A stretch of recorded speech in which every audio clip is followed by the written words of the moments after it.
Promessa é dívida. E como no último vídeo eu prometi que falaríamos de Bitcoin essa semana, então hoje pela primeira vez aqui no canal vamos falar sobre isso.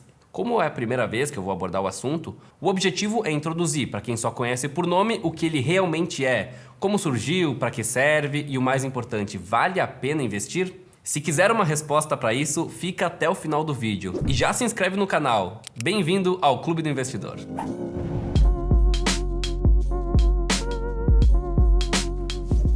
O Bitcoin é um sistema de dinheiro eletrônico peer-to-peer. Isso significa que ele é um sistema ponto a ponto. Ou seja, ele pode ser transacionado entre duas pessoas sem o intermédio de uma instituição financeira. A criação dele é atribuída ao programador ou grupo de programadores que utilizava o pseudônimo de Satoshi Nakamoto.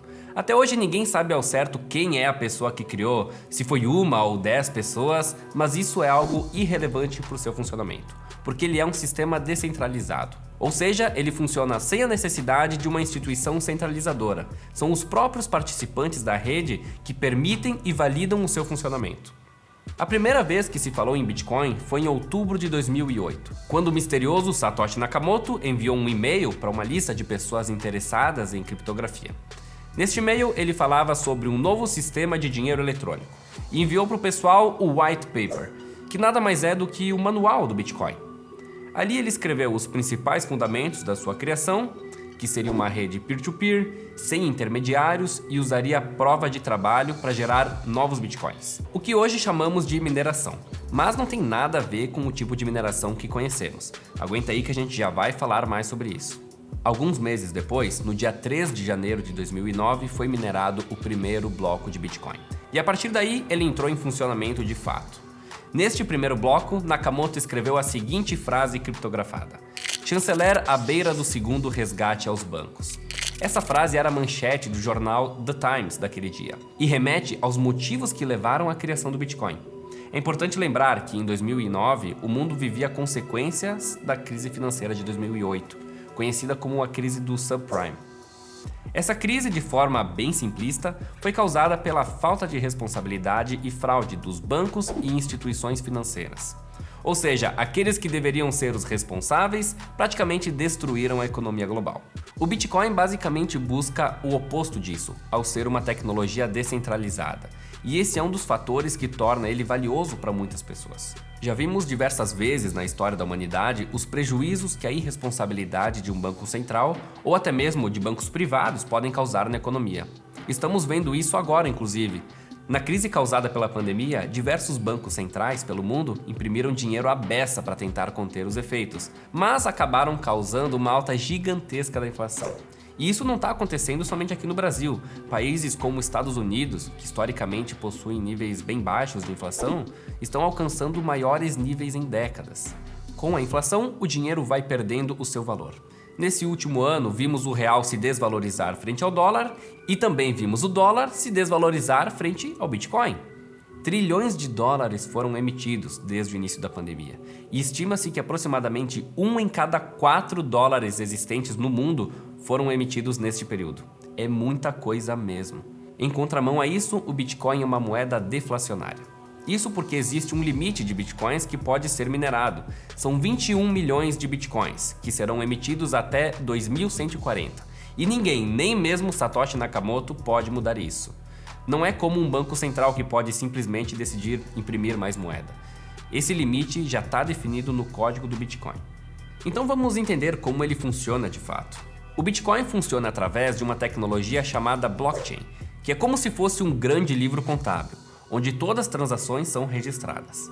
Essas transações estão disponíveis publicamente, então qualquer pessoa pode verificar todas as movimentações que foram efetuadas na rede. Quando uma operação é realizada, ela é enviada para a rede do Bitcoin, de forma criptografada. E quem valida essa operação são os próprios participantes da rede. Esse processo de validação é o que chamamos de mineração, que comentamos antes. Todo o sistema é criptografado, então todas as operações que nele acontecem também são. Esse processo de mineração nada mais é do que a resolução de problemas matemáticos complexos para quebrar essa criptografia. Então os mineradores emprestam o seu poder computacional para resolver esses problemas matemáticos. E ao fim, essa transação é validada.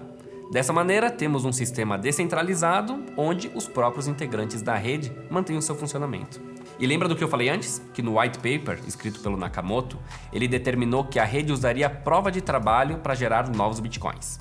Então, os mineradores recebem novos bitcoins como forma de pagamento por emprestar os seus computadores para a rede validar essas operações. E como o Bitcoin é uma criação que foi muito bem pensada, podemos imaginar que hoje seria muito fácil ganhar dinheiro minerando. Afinal, olha o preço que está o Bitcoin, né? Mas não, a rede ela é autorregulada. Existe um processo chamado halving, que é uma redução de 50% na recompensa por bloco minerado.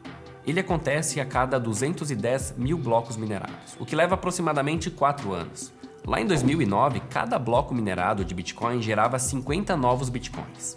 Desde então tivemos 3 halvings, 2012, 2016 e 2020. Então hoje, cada bloco minerado gera 6,25 Bitcoins. Olha a diferença comparado com 2009.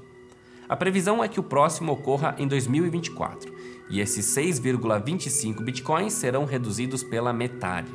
E é dessa forma que esse processo vai se estender até 2140. Com o grande aumento do mercado de criptomoedas em geral, esse processo de autorregulação é muito importante para manter os princípios do Bitcoin. Se é a primeira vez que você está ouvindo isso, eu sei que pode parecer um pouco complexo. E de fato é, porque a tecnologia do blockchain é algo revolucionário. Mas eu garanto que com um pouco mais de estudo no assunto, vai ficando mais fácil de entender. A parte técnica é interessante, mas pode ser um pouco chata também. Então vamos ao ponto que realmente importa. Vale a pena investir? E por que uma criptomoeda como o Bitcoin tem valor?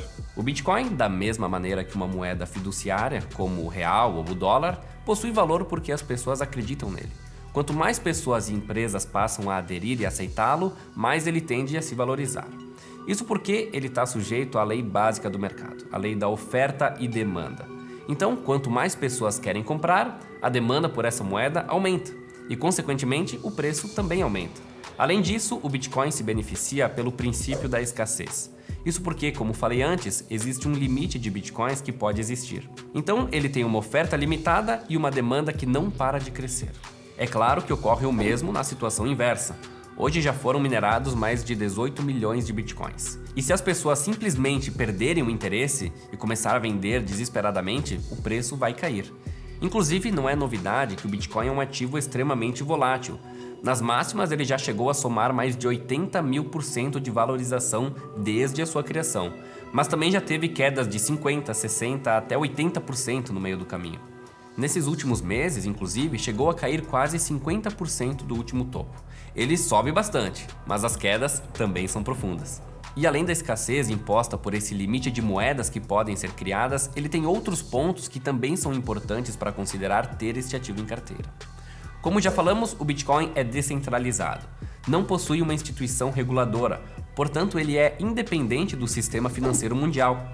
E isso faz dele um bom instrumento de proteção contra governos tiranos, ditatoriais ou simplesmente irresponsáveis. Quem lembra do governo Collor? Em seu mandato, ele congelou a poupança dos brasileiros, como uma tentativa ridícula de conter a inflação da época. Quem possuía dinheiro na poupança simplesmente não tinha mais acesso a ele. E isso é algo impossível de acontecer com o Bitcoin, porque você só consegue movimentar as suas moedas se tiver a sua senha. Ninguém pode bloquear o seu dinheiro, nem mesmo o governo.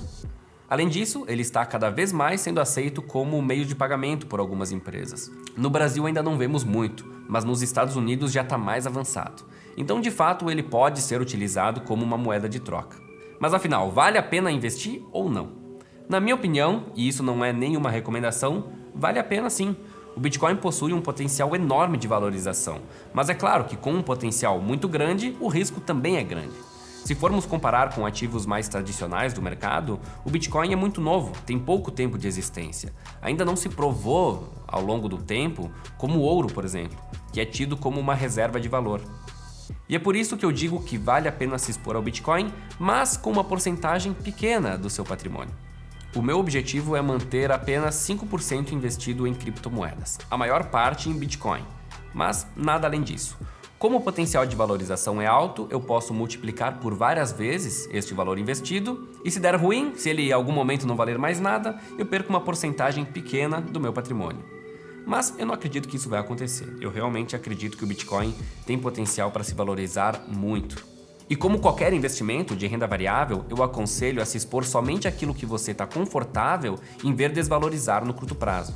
Criptomoedas também são investimentos de longo prazo. Elas são extremamente voláteis e você tem que estar preparado para ver o seu patrimônio derreter 50% e manter lá.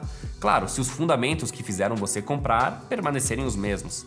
Eu não quero tornar esse vídeo muito extenso, mas tem muita coisa para falar sobre esse assunto. Então, não se preocupa, vai sim ter mais vídeos sobre isso. Afinal, eu só falei de teoria por enquanto, mas também quero ensinar você a investir na prática, até porque hoje existem diferentes maneiras de se expor a este ativo. Então, se você tem alguma dúvida, deixa nos comentários e eu posso trazer a resposta nos próximos vídeos. E se chegamos ao final e você ainda não se inscreveu no canal, você pode fazer isso agora, porque acabou. Muito obrigado por ter assistido, eu sou o Cassiano Dalmas e até a próxima!